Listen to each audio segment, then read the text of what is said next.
자, 이렇게 해서 무역계약이 성립 이후 계약 성립으로 인한 당사자 간의 의무를 이행함으로써 계약이 종료가 되는데, 이 이행 과정 중에 운송을 위해 선적된 물품이 운송 과정 중에 멸실 손상이 되는 경우가 있습니다. 극히 드물지만 거의 사고가 없지만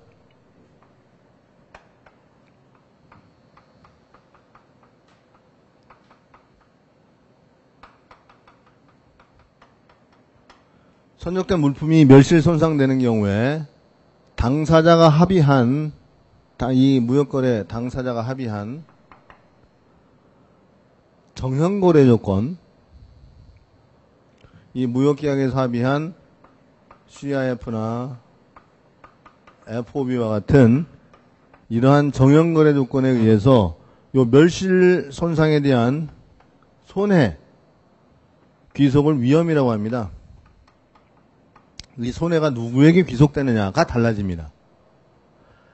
운송되는 물품, 선적 후 운송되는 물품이 운송 과정 중에 멸실 손상되는 경우에는 그 멸실 손상으로 인한 손해가 귀속되는 것을 위험이라고 하는데, 그 위험이 당사자가 무역계약에서 합의한 정형거래 조건에 따라 달라진다는 얘기죠. 따라서 이 정형거래 조건에서 위험을 부담하는 당사자는 요 위험 부담자,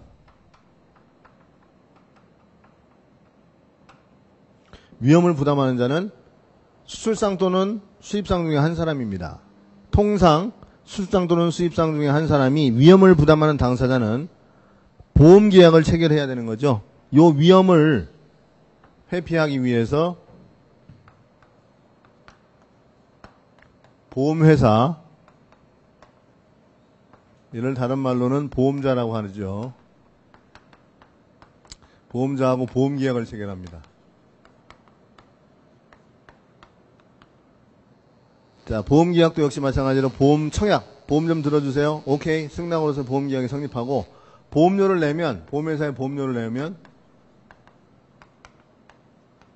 보험증권을 끊어줍니다.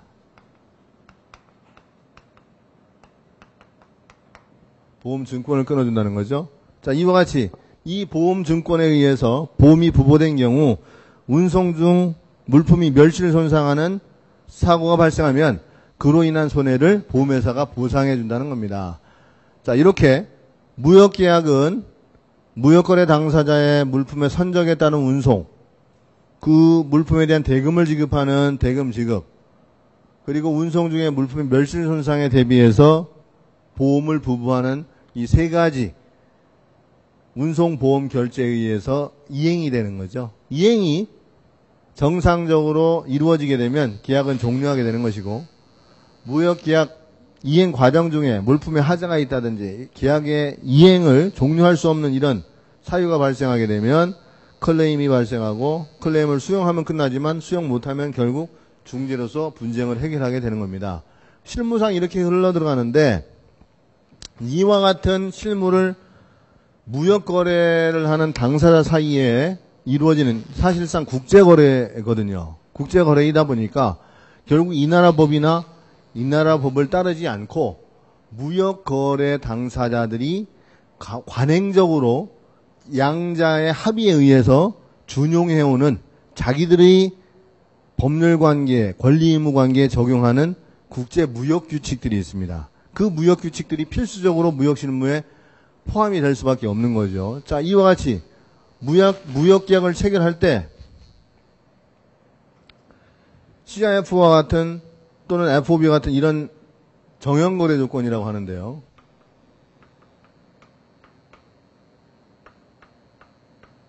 이런 정형거래 조건의 해석을 위한 국제규칙, 이게 이제 인코텀즈 2010이 있는 거고요. 자, 버전을 뭐 2010년이라고 해서 2010년 버전만 써야 되느냐? 꼭 그런 건 아닙니다. 2000년 버전을 쓸 수도 있고 190 버전을 쓸 수도 있는 거죠. 당사자가 합의하기에 따라 2010 버전 외에 다른 옛날 버전도 쓰고 싶다면 자기들이 합의한 대로 쓰는 겁니다. 그래서 무역계약 당사자는 계약을 체결할 때 이러한 정형거래 조건의 해석을 인코텀즈 2010에 의한다 라고 이렇게 명시해 두는 것이 바람직한 거죠. 그래서 우리는 2010 속에 들어있는 정형거래 조건들을 내용을 알아야 되는 거고, 할 수 없이. 그 주요 특징들을 파악해둘 수밖에 없는 거죠. 자, 그리고 무역계약에는 당사자들이 예상할 수 있는 무역계약 이행 과정 중에 발생할 수 있는 사태들을 염두에 두고 계약 내용을 구체적이고 명확하게 작성을 해둬야 됩니다. 그죠? 무역거래인데 당사자가 같은 나라에 있는 것도 아니에요.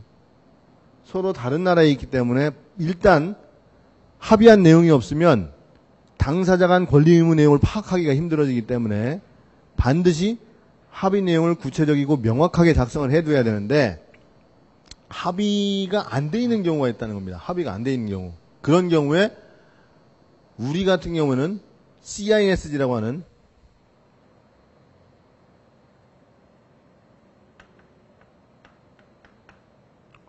유엔이 만든 국제통일매매법이라고 생각하시면 되죠. 국제물품 매매 계약에 관한 유엔 협약. CISG라고 하는 국제협약에 우리가 가입이 되어 있습니다. 우리만 가입한 게 아니고요. 미국도 가입했죠.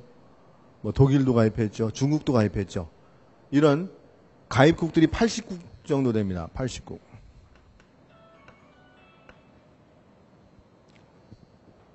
80국 정도가 되기 때문에 CISG에서 당사자가 합의한 내용이 없다면 CISG에 있는 내용을 참고해서 분쟁을 해결할 수밖에 없는 거죠. 그죠? 그리고 더 뒷단으로 가면요. CISG에 그런 모든 내용을 명시할 수 있는 건 아니잖아요. 더 뒷단으로 가면 CISG가 적용이 안 된다고 하면 소를 제기했을 때 또는 중재를 했을 때 중재가 일어난 나라에 법률이 있을 거 아니에요. 소송이 일어나는 국가에 법률이 있습니다. 그것까지 공부를 해야 되면 무역 실무를 할 수가 없죠. 포기해야죠. 그때쯤 되면. 그래서 당사자가 구체적으로 계약 내용을 명확하고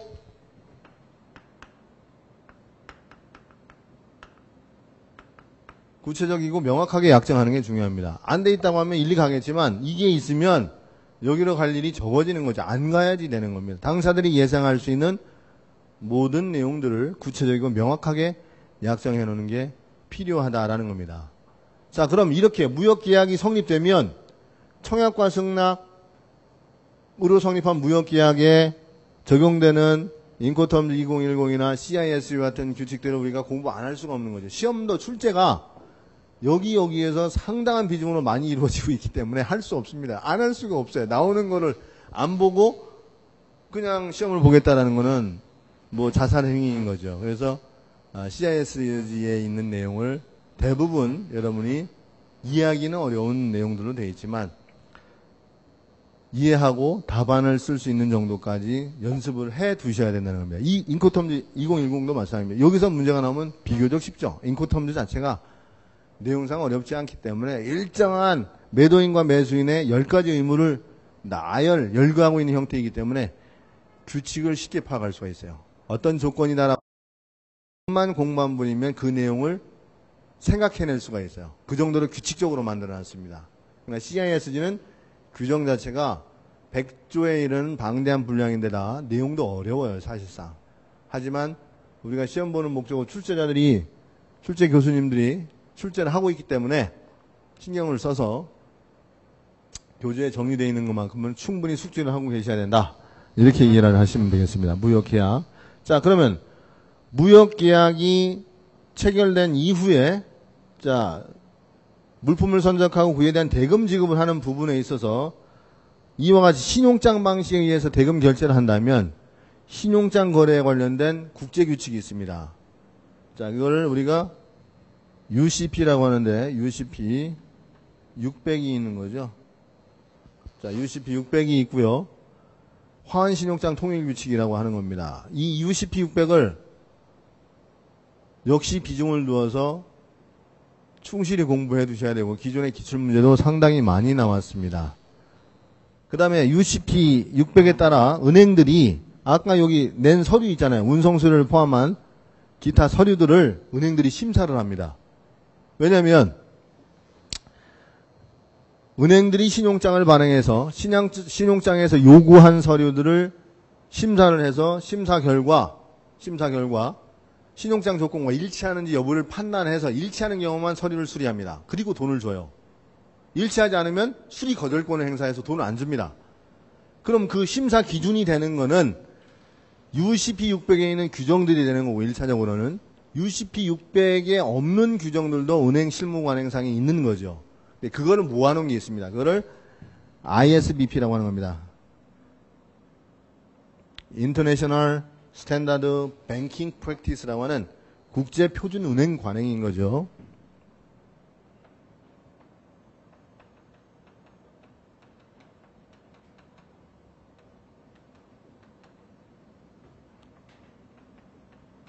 자, 출간물 번호를 붙여가지고 745번을 붙여놨어요. ISBP 745라고 부르고 있습니다. 이 내용도 은행이 참고하는 실무상의 내용들입니다. 그럼 시험 문제의 경향은 여기까지 나오는데 사실은 안 나와요. ISBP라는 게 뭐다! 라는 것까지는 알면 되지. 그 내용을 보려면 그것도 책 한 권인데, 그럼 답을 한 말이냐? 그래서 거기까지는 못 내는 거죠, 문제를. 그래서 ISBP라는 게 무엇이다? 국제표준은행 관행이라는 게 무엇이다라는 정도까지만 알면 되시는 것이고요. 무한정으로 확장하면 다 하는 겁니다. 뭐 상대국, 미국 법령도 다 하고 그럴 수는 없는 겁니다, 우리가. 그래서 UCP 600과 ISBP. 그 다음에 UCP 600이 자, 전자방식에 의한 신용장으로 거래되는 경우 EUCP라는 게 있습니다. 자, EUCP의 규정의 일부 내용이 시험 문제도 출제된 바가 있기 때문에 참고사항으로 EUCP 내용을 정리를 해 두셔야 된다는 거죠. EUCP까지 해서. 자, 그 다음 여기서 얘기한 요 추심 방식으로 거래하는 경우는 규칙이 달라요. 국제규칙, 신용장 규칙을 쓸 수가 없습니다. 이 추심 방식으로 거래할 때는 Uniform Rules Collection이라고 하는 추심 통일 규칙이죠.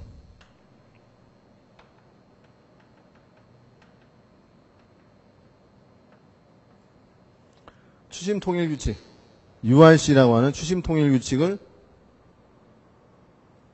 가능성이 있기 때문에 한 번은 봐두셔야 되는 상황이라는 거죠. Uniform Rules for Collection.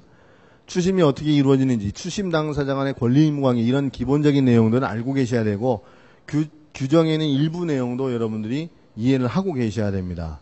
이해를 하고 계셔야 된다. 그 다음에 이 신용장에 의해서 개설은행이 돈을 주라고 수권하는 은행, 그 은행을 상환은행이라고 합니다. 상환은행. 그 상환은행과 개설은행과의 관계를 정한 규칙이 있어요.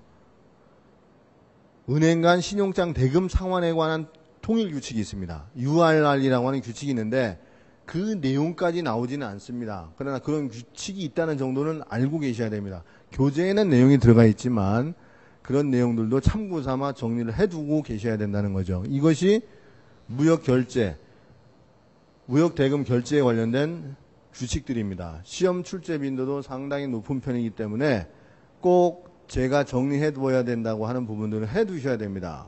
그 범주 내에서 반복해서 출제가 되고 있기 때문에 양은 많죠. 양은 엄청나게 많은데 다 출제되는 것은 아닙니다. 그래서 가능성이 높은 부분은 확실히 해놓고, 확실히 숙지를 해놓고, 가능성이 상대적으로 낮은 부분들은 그런 내용이 있다라는 것을 익혀주는 정도로 하시면 된다는 거죠.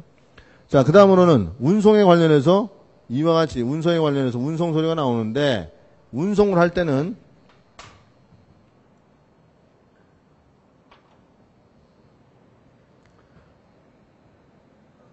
자, 수출상이라고 하는 당사자가 운송을 할 때는 지위가, 명칭이 계약 당사 지위가 바뀌게 되는 거죠.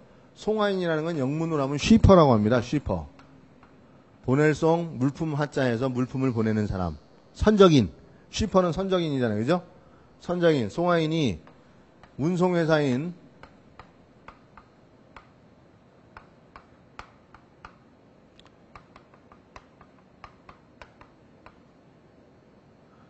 선사도 있고 항공사도 있는데 운송회사 운송계약을 체결합니다. 이거 역시 마찬가지로 청약과 승낙에 의해서 이루어지는데요. 운송계약에 따라 운송회사에게 물품을 주면 물품에 대한 증거를 줄 거 아닙니까? 그죠? 물품 받았다는 증거. 그 인수증. 물품에 대한 권리증권일 수도 있고 인수증일 수도 있는데 운송서를 준다는 거죠.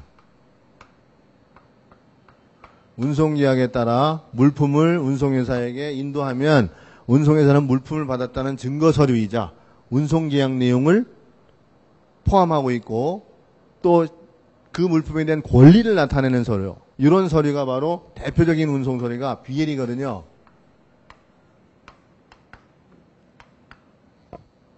이 BL, 선화증권을 준다는 얘기죠. 자, 이 선화증권에 관련된 당사자의 의무는 선화증권을 보면 다 들어있는 거죠. 선화증권에 당사자의 권리 의무 관계를 나타내는 내용들이 들어있는 겁니다. 그래서 그 선화증권에 있는 약관 플러스해서 그들이 정하고 있는 준거법, 선화증권 내용과 준거법이 있겠죠, 그죠? 그 준거법이 뭐냐? BL 같은 경우에는 자, 헤이그 규칙이라고 하는 헤이그 룰스가 있고 시간이 경과해서 헤이그 룰을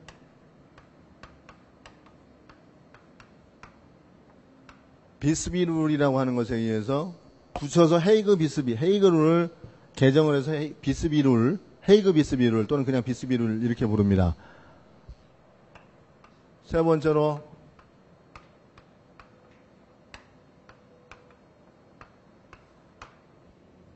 이 세 규칙이 다 발효가 된 상태입니다.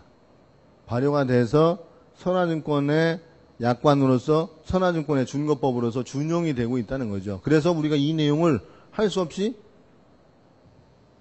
파악을 해두고 그 규칙에서 정하고 있는 운송인의 의무, 송화인의 의무, 또 사고가 발생했을 때 그들의 책임 관계, 배상 책임 한도 이런 내용들은 기본적으로 알고 계셔야 된다는 겁니다. 그래서 그런 취지의 해상 운송에 관련된 규칙들을 정리를 해 두셔야 되고요. 그 다음에 이제 해상 운송, 우리나라는 육상으로 운송이 일어나는 경우가 거의 없기 때문에 그 다음으로 이제 항공 운송이거든요. 항공 운송. 항공 운송일 때는 이 BL이 아니라 에어웨이 빌이라는 것이 나오죠.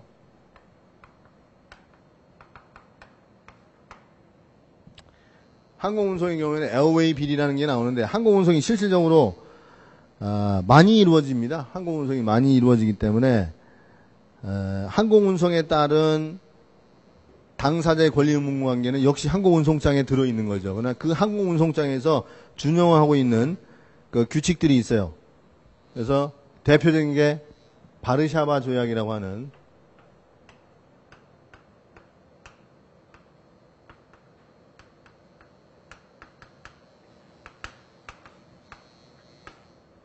바르샤바 협약이라는 것이 가장 대표적인 것이고요. 그 다음에 이것이 헤이그 프로토콜이나 뭐 여러 그 의정서 개정을 조금씩 개정을 해서 여러 번 두세 차례 이상 개정이 일어나는데 결국에 최근에 2003년에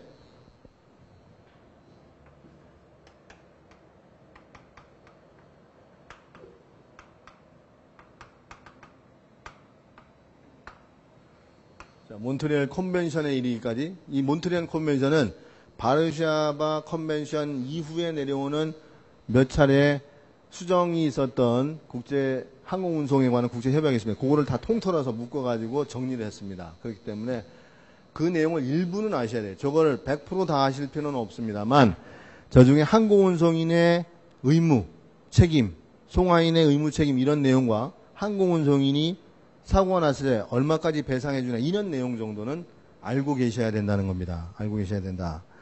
자, 그 다음에 보험에 관련해서 정리를 해보면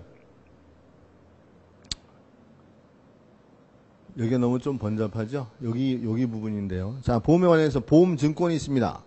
보험증권의 약관들이 있어요. 그 약관 뒤에는 협회적하약관이라고 하는 것이 인쇄되어 있습니다. 그래서 그 협회적하약관은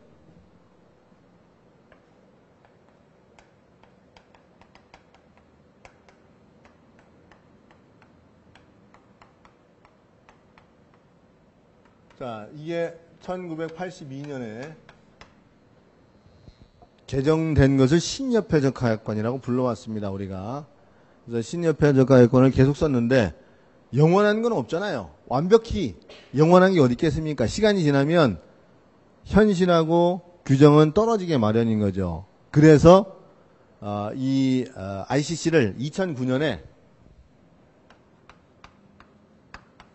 용어도 바꾸고 일부 조항도 개정하고 해서 수정을 했습니다. 그걸 ICC 2009라고 합니다. 그래서 신협회적 과약관이 198이라고 우리가 30년 이상 동안 열심히 불러왔는데, 거의 30년 가까이 불러왔는데, 그러면 울트라 ICC라고 해야 되나? 그냥 ICC 2009라고 불러야 되겠어요. 그래서 저는 그냥 ICC 2009라고 부르고 이렇게 하는데 기본이 거의 같습니다. 기본이 거의 같아요. 용어는 좀 바뀌고 면책 범위도 좀 축소를 하고 해서 피보험자에게 유리한 조항을 좀 더 넣었지만 근본적으로는 달라진 게 없다. 본질이 다르냐? 그건 아니다. 이렇게 얘기할 수 있는 정도입니다. 그래서 기본 틀은 ICC 1981을 정리를 해놓고 그 다음에 2009가 뭐가 다른가를 확인해 두는 정도로 정리를 해두시면 된다는 거죠. 그러면 이 ICC 없는 내용은 어떻게 하느냐? ICC 없는 내용은 ICC에는 MIA라고 하는 머린 인슈런스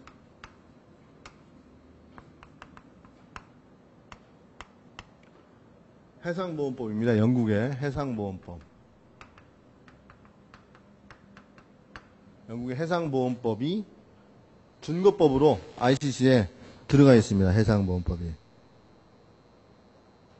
그래서 이와 같은 것들이 우리가 정리를 해야 되는 주요 규정 내용들이 되겠고요. 그럼 운송보험, 운송보험 결제에 따른 국제규칙 이런 부분들을 할 수 없이 보셔야 된다는 겁니다. 안 나오면, 시험에 안 나오면 저도 하지 마세요. 이렇게 정리를 잘라드릴 텐데, 나오니까 그 중에서 나올 것들은 정리를 확실히 해두어서 머릿속에 넣어두실 수밖에 없다는 거죠. 자, 마지막으로 중재에 가서 보면, 자, 중재는 사실은 여러 기관이 중재를 합니다. 중재라고 하는 것은 여러 기관이 하는데요. 한국에는 대한상사중재원이고요. 제가 중재인으로 등록이 되어 있습니다. 대한상사중재원으로. 근데 중재를 한 건도 못 해봤습니다. 제가 중재를 해보려고 중재인이 됐는데 중재를 한 건도 안 맡겨줘서 불러줘야, 중재를 하는데 불러줘야 가서 심리를 하든 뭘 하든 할 거 아니겠습니까? 안 불러줘서 애석하지만 중재인을 안 해봤는데 무슨 중재인입니까? 그냥 중재인으로 등록만 돼 있을 뿐이지 사건이 없어요. 한국 사람은 중재를 안 좋아합니다. 한국 사람 왜 중재를 안 좋아할까요? 너무 극단적이에요. 죽기 살기, 요즘 정치권 나와서 하는 거 보면 보이시잖아요. 그런 성향이 우리 일반 국민들한테도 다 들어있습니다. 그래서 네가 그랬단 말이지? 하고 소송을 걸면 끝장을 보는 겁니다. 소송을 해서 끝장을 보고 전패 아니면 전무를 좋아하지, 중도 타협이라는 건 한국 사람들은 싫어합니다. 어정쩡한 걸 싫어해요. 그러나 중국은요, 중국 사람들은 민족성 자체가 우리는 이웃나라지만 시주석도 여기 와서 사진 찍고 웃고 가고 했는데 우리하고는 다른 사람들입니다. 거기는 소송을 잘 안 합니다. 중재를 통해서 해결합니다. 중재를 통해서. 대부분의 국내 분쟁도 중재를 통해서 해결합니다. 그러니까 전부 이걸 원하는 게 아니고 적정선에서 정리하고 자르기를 좋아하는 거죠. 그게 우리가 다른 겁니다. 우리는 작은 나라에 살았기 때문에 역사적으로 보면 집권을 했다.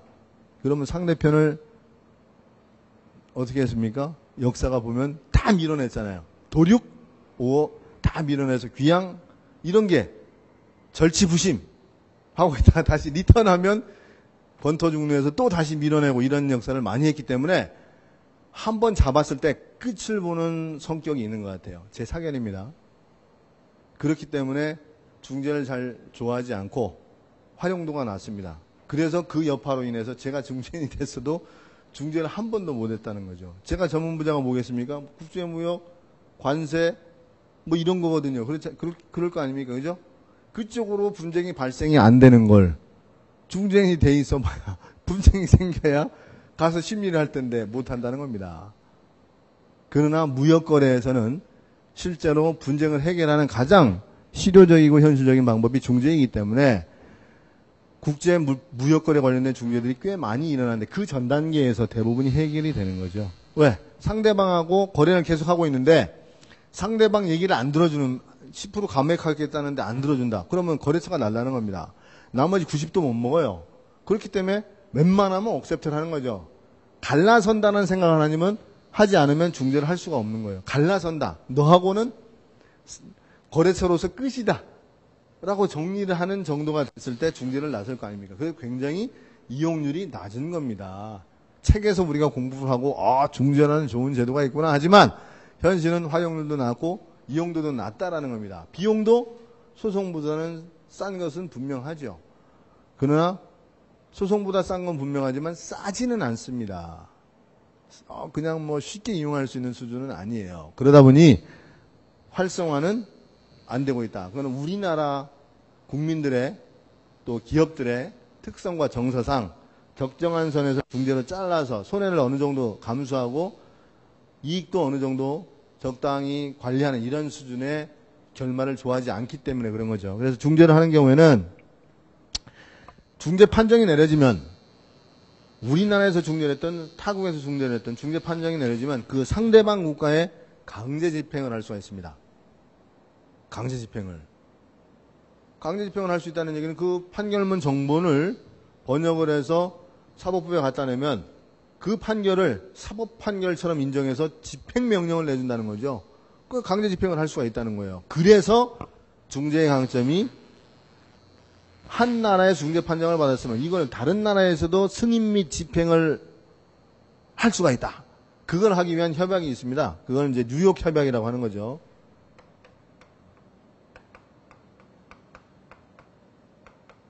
뉴욕 컨벤션이라는 국제 협약이 있어서 이 국제 협약의 승인 및 곰방 얘기한 거 승인 및 집행의 거부 사유가 2번이나 출제가 됐어요. 2번이나. 왜냐하면 그 내용은 딴 건 몰라도 그 내용은 좀 알고 있어야 되는 거거든요. 실무상 부딪힐 일도 있고 그런 정도 내용을 알아야 하기 때문에 출제자들이 문제를 내고 있는 거죠. 그리고 우리나라에도 중재법이 있습니다. 우리나라 중재법은 UN 국제무역법위원회가 있는데요. 이게 좁아서 여기를 좀 이제 다 됐으니까 이걸 좀 지우겠습니다.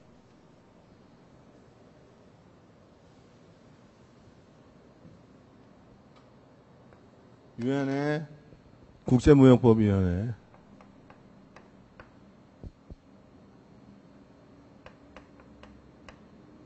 운시트럴이라는 국제무역법위원회가 만든 중재에 관한 모델법이 있어요.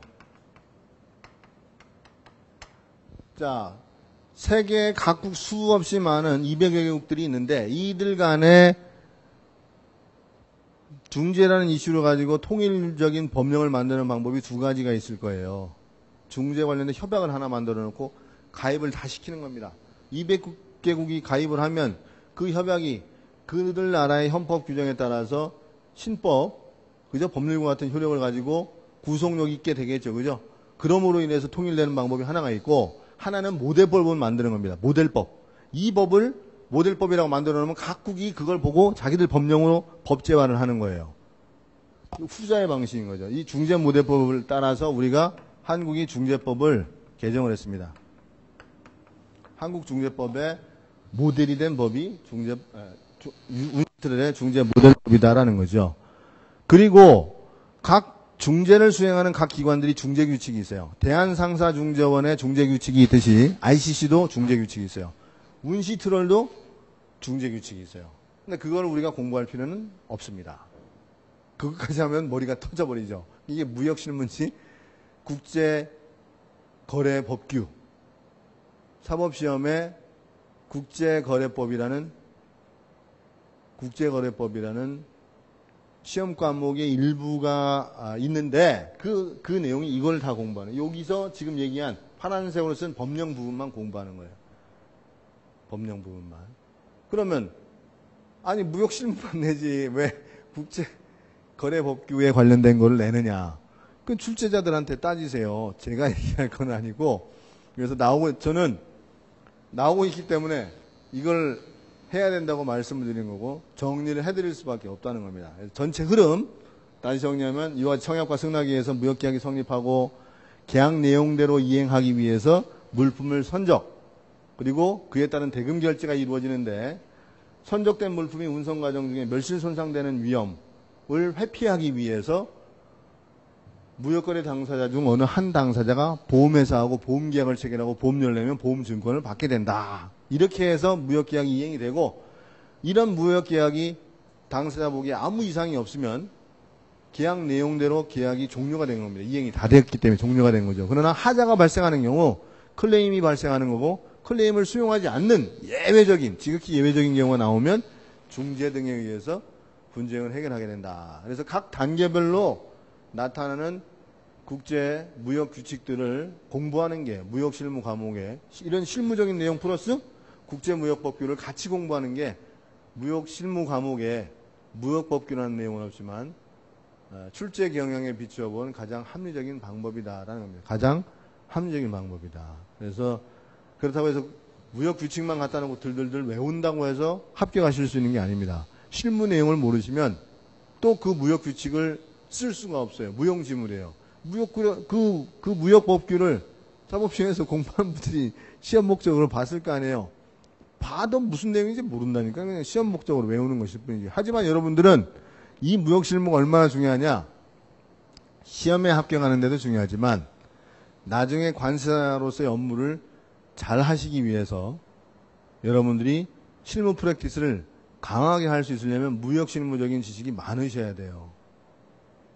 그래야 무역거래에서 발생하는 다양한 거래들을 보고 그 거래에 따라서 관세사가 신고인으로서 수출신고, 수입신고 또는 그에 따른 관세 환급 또 FTA에 관련된 자문, 행정심판의 대리, 컨설팅 이런 업무들을 다 하는 데 있어서 가장 근간이 되는 게 관세법일 수도 있겠지만 그보다 더 근본이 되는 지식은 사실은 무역거래에 대한 지식입니다. 그래서 여러분들이 무역실무를 잘 공부하시고 무역실무에 내공이 있으면 절대 실패하지 않으실 겁니다. 절대 실패하지 않으실 거다. 그래서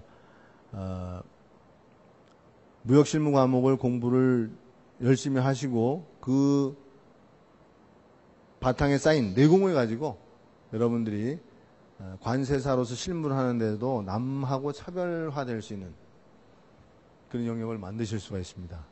뭐 제 개인적인 경험이긴 하지만 사실은 그 개인적인 경험은 다 비슷한 결과를 가져올 거라고 지금도 믿는 거죠. 그래서 여러분들도 마찬가지일 거라고 생각이 듭니다.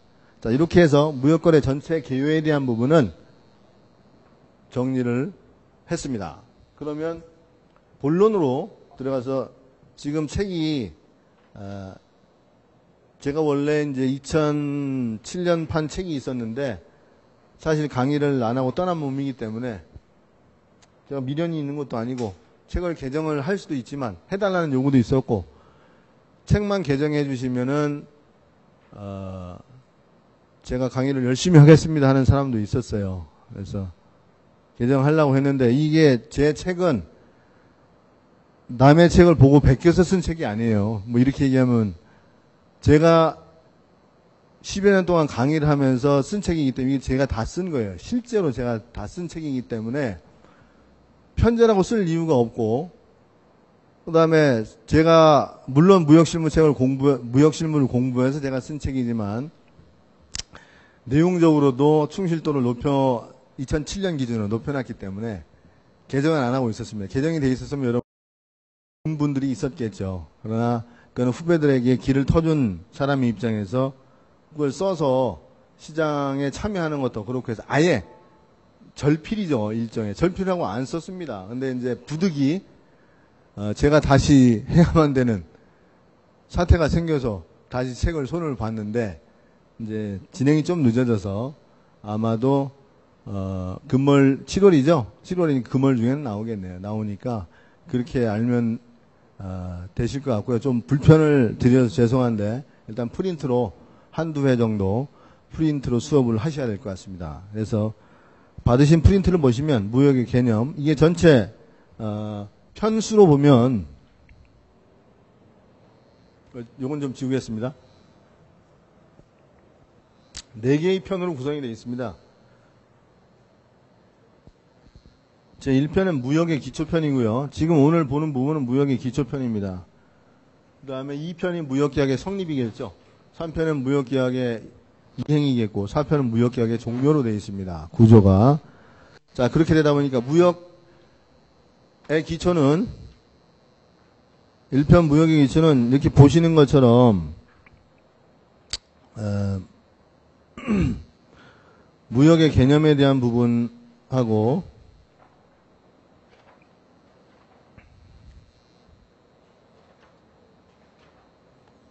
페이지가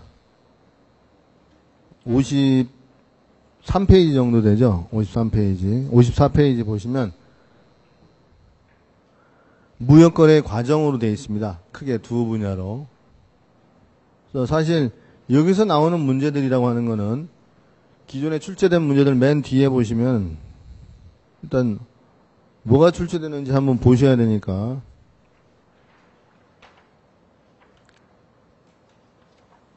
일장의 뒷부분에 예상 문제가 있어요. 그 예상 문제 뒤에 51페이지입니다. 51페이지에 보시면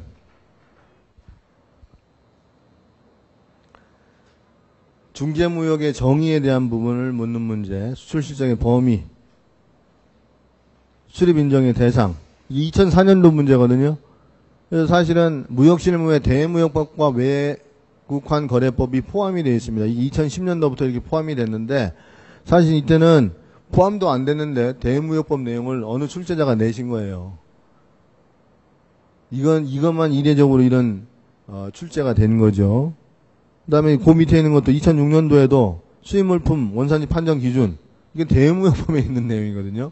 이거는 무역실무에서 묻는 문제가 대무역법이 공식적으로 무역실무의 범위에 들어가기 전부터 나온 두 개의 문제가 여기서 나왔다. 이렇게 이해를 하시면 되겠고요. 그 다음에 이제 보세 창고도 거래가 무엇인지, 그때 발급되는 선화증권이 화환신용장 거래 방식에서 수리될 수 있는 근거와 요건들이 무엇인지, 이거를 서술하는 겁니다. 10페이지, 10점짜리 문제로 서술하라는 취지의 문제들이 출제가 되었던 거죠. 그래서 이게 이제 다른 부분에서 설명할 수 있는 성질의 것도 아니고 해서 저는 그냥 요 내용들을 앞에 무역의 개념 부분에서 설명해서 넣었습니다. 그러나 여기 무역의 개념에 있는 내용들은 여러분들이 관세사로서 실무를 하는데 매우 유용합니다. 시험 문제 출제는 빈도가 굉장히 낮아요. 하지만 이걸 잘 알면 실제로 관세사로서 업무를 잘할 수 있는 양도 많지 않습니다. 그래서 제가 충분히 잘 설명을 드려서 이게 나중에 업무를 하는데도 도움이 되고 또 무역 실무를 이해하는데 기본적인 개념 요소들이 있습니다. 그거를 좀 설명을 드리도록 하겠습니다. 이번 지금 남은 시간하고 다음 시간 정도까지 해서 중간 정도까지 설명을 좀 드리려고 합니다. 자, 무역의 개념, 제1편 무역의 기초의 무역의 개념을 보시면, 자, 국제무역을 아까 제가 강의하는 과정에서 사실은 설명을 드렸죠. 수출상과 수입상 간에 이루어지는 물품을 대상으로 하는 매매거래. 이렇게 이해하시면 됩니다. 물품을 대상으로 하는 매매거래다. 그러면 그 수출상과 수입상은 어디에 있느냐? 법체계와 상관습을 달리하는 서로 다른 나라에 있다는 거죠. 그 얘기만 넣으면 됩니다. 이 내용은 국제무역의 의의라고 할 때 여러분들이 항상 기본적으로 쓰실 수 있는 내용들이에요. 왜냐하면 전부 다 무역권에 관련된 문제들이 나오기 때문에 어느 문제 유형이 나온다 하더라도 국제무역에 대한 개념을 쓰실 내용이 있을 때는 이걸 염두에 두시고 정리를 해서 쓰시면 처음에 시작을 편하게 시작하실 수 있다는 거예요. 편하게.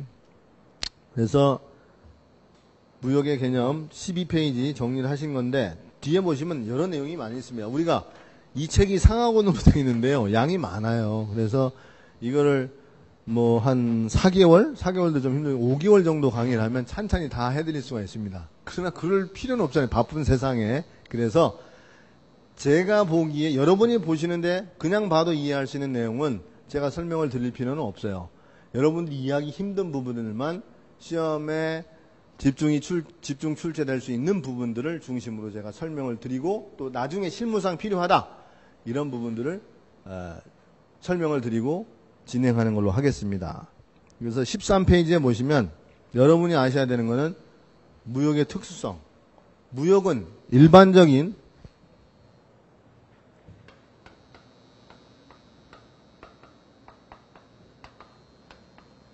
상거래에 비해서 특수한 성질이 있다는 겁니다. 일반적인 매매 거래. 국제무역은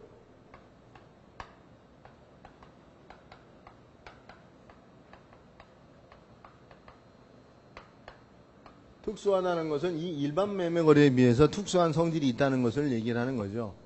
가장 첫 번째는 한번 생각을 해보시겠습니다. 이건 위험하다는 겁니다. 지금은 비행기 타고 싱가포르 5시간 반, 6시간, 일본 1시간 반, 1시간, 중국 1시간 반에서 서너 시간 이렇게 간단 말이에요. 금방 간단 말이에요.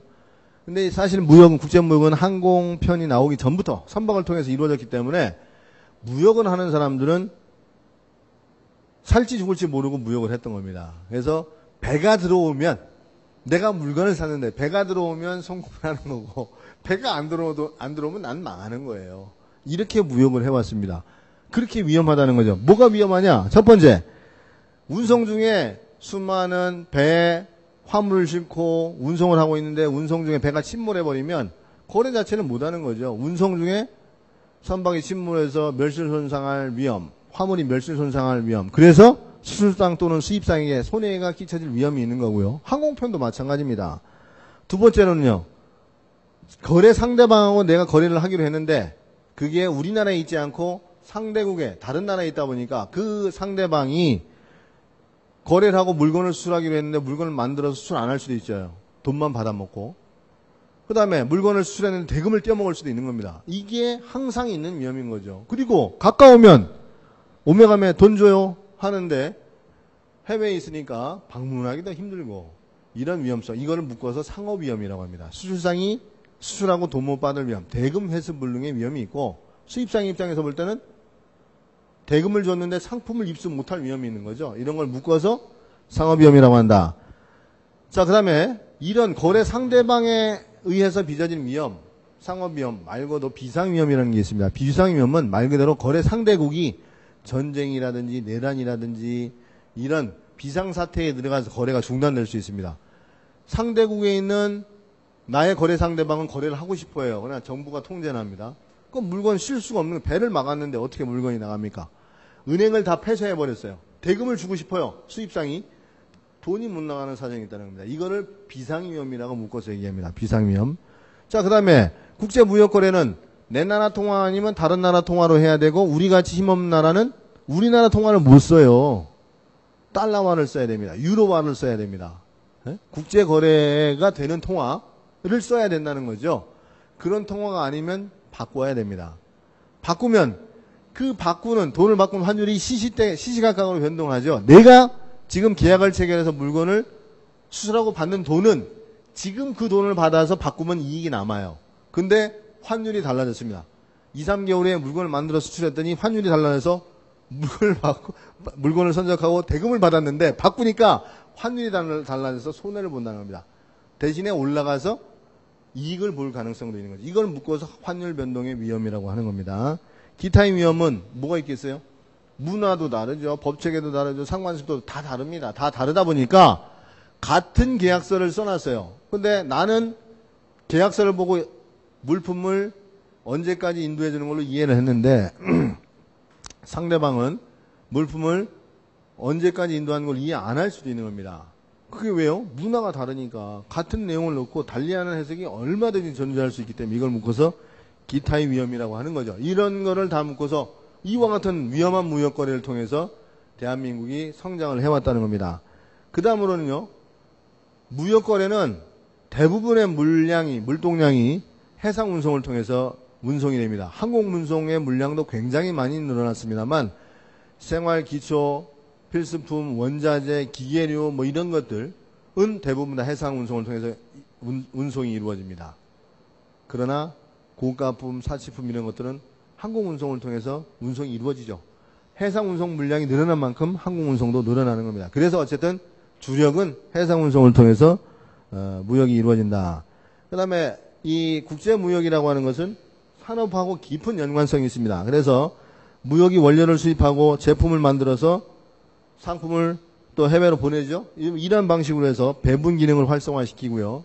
어떤 나라는 노동력이 풍부하면 노동력 집약적인 산업 생산을 하게 되고, 어떤 나라는 또 해외 투자를 많이 하고, 어떤 나라는 기술력이 있으면 기술력 위주의 가공을 하고, 이런 식으로 국제분업이 촉진될 수가 있습니다.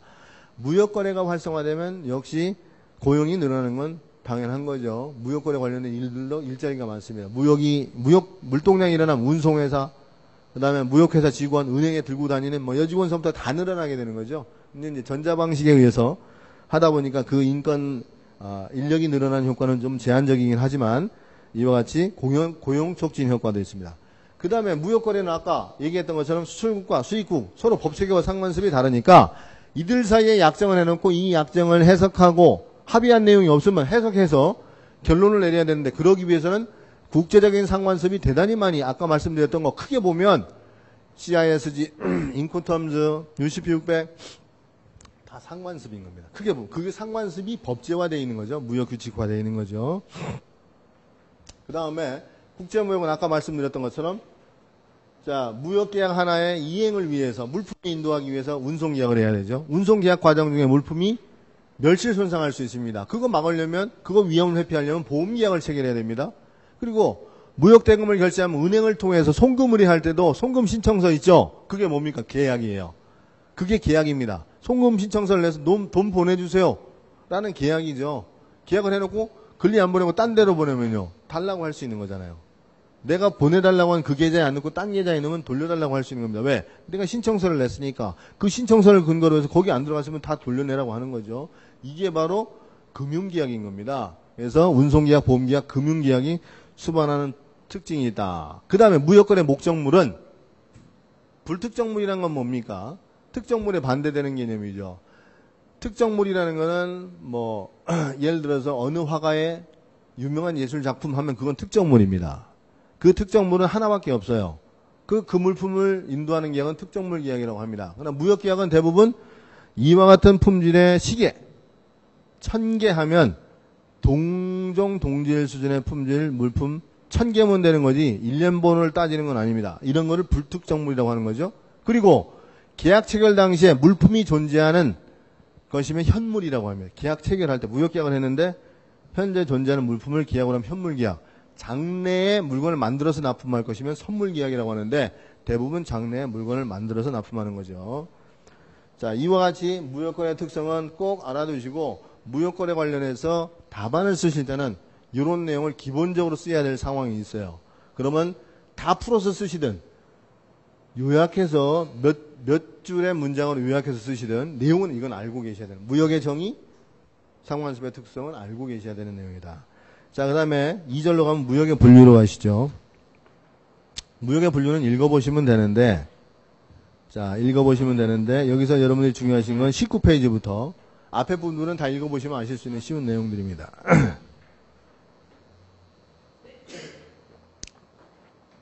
제3자 개입 여부에 따른 분류를 보시면, 무역거래 하는데 무역거래 당사자,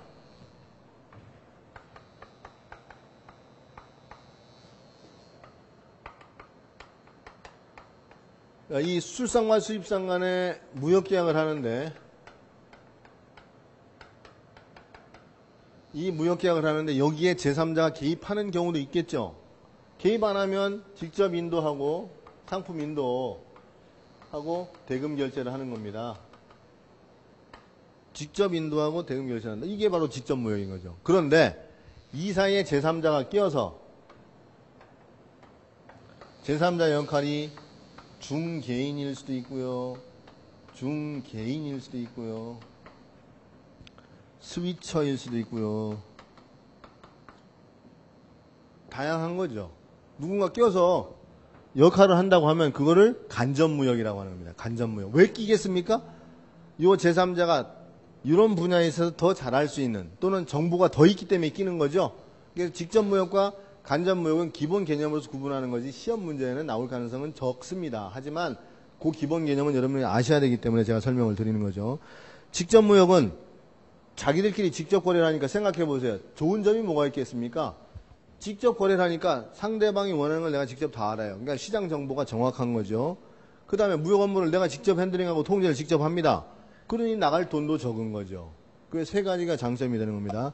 그런데 직접 무역이 가지고 있는 단점이 있어요. 상대방과 직접 거래를 했는데 상대방이 거래를 안 하면 내가 그 위험을 다 떠안는 거거든요. 그 다음에 나는 내가 모든 시장을 다 할 수는 없어요, 사실은. 내가 아이템이 있으면, 특정 아이템이 있어요. 내가 해외의 모든 곳에 다 시장을 여는 게 돈을 버는 거냐? 아니죠. 어떤 데는 돈만 나갑니다. 비용만 보내야 돼요. 어떤 데는 매출이 많아요. 매출이 많은 데는 내도 되죠. 버는 만큼 쓸 수 있으니까. 없는 데는 안 내는 게 맞죠. 그럴 거 아니에요. 누굴 시켜야 될 거 아닙니까? 그게 바로 제3자라는 거죠. 그래서 전문 지식이 부족하고 정보 수집이 곤란한 게 단점입니다. 어떤 정보 수집이요? 현지 시장 정보를 수집하는 게 어렵다. 그래서 간접무역은 이와 같이 중개, 스위처 이런 자들이 개입을 하게 되는데, 자, 중개무역은, 자, 이거 보시면 중개상이 이익의 주체예요. 자, 중개인은 거래를 소개하는 겁니다. 스위처는 대금 지급에 관여하는 것이다. 이렇게 이해하시면 됩니다. 그래서 중개상은, 이 중개상이 꼈으면 사실은 중개상과 수출상이 매매 계약을 하고 물품을 인도하는 행위를 하는 거고, 제3자가 중개상으로서 다른 수입상하고 수출 계약을 하고 물품을 인도하는 행위를 하는 겁니다. 계약이 두 개 존재한다는 거죠. 물품은 대부분 특별한 경우 아니면 직접 이송됩니다. 그러니까 이 계약과 이 계약의 차익의 주체라는 거죠. 요 중개상은 두 개의 계약이 있어요. 그런데 이게 점점 지나면 어떻게, 요게 비슷해집니다. 영역이. 초기에는 구분이 확실히 되지만, 왜? 여기도 요 사람의 적정한 필요성 때문에 여기를 끼우는 겁니다. 아까 둘이 직접 거래하면 위험한 경우 등에 끼우는데 여기다가 20%, 30%, 50% 먹을 수 있게 두질 않아요. 다 안다는 거죠. 다만 끼어서 거래를 하다 보니까 점점 퍼센테이지가 낮아서 3%, 2%, 1% 이렇게 떨어지는 겁니다. 그렇게 되면 사실상 중개 수수료와 비슷하게 되는 겁니다. 개념상으로는 중개인과 중개인은 달라요. 중개인은 거래를 소개하고 중개 수수료, 브로커리지를 떼먹는 사람이에요. 거래만 소개하고 브로커리지만 떼먹는 사람이에요. 계약도 끼어있다고 하지만 사실상 수출상과 수입상과 직접 계약을 하고 물품 인도도 하고 코미션만 중개인에게 주는 형태, 브로커리지, 중개 수수료만 주는 형태다. 여기는 각각의 계약을 각각 체결해서 요 차액을 먹는 형태다. 그러나 실제로 보면 점점 비슷해진다는 겁니다. 하는 역할이 비슷해진다. 스위처는 계약도 장사끼리 직접 하고 물품도 인도하는데 대금 결제만 스위처를 통해서 가는 겁니다. 대금 결제만 스위처를 통해서 가는 형태를 스위치 무역이라는 거라고 하는 것이다. 뭐가 바뀌었냐? 대금 결제의 주체가 바뀌었다라고. 스위치는 바꾼다는 의미예요. 바뀌었다라는 의미에서 스위처라고 하는 것입니다. 자, 여기까지 해서 오늘 강의를 종결 하도록 하겠습니다. 다음 시간 내일인데요. 10시부터 해서 거래 형태에 대한 부분 다 정리하고 이제 무역거래 과정 다 정리를 하도록 하겠습니다. 수고하셨습니다.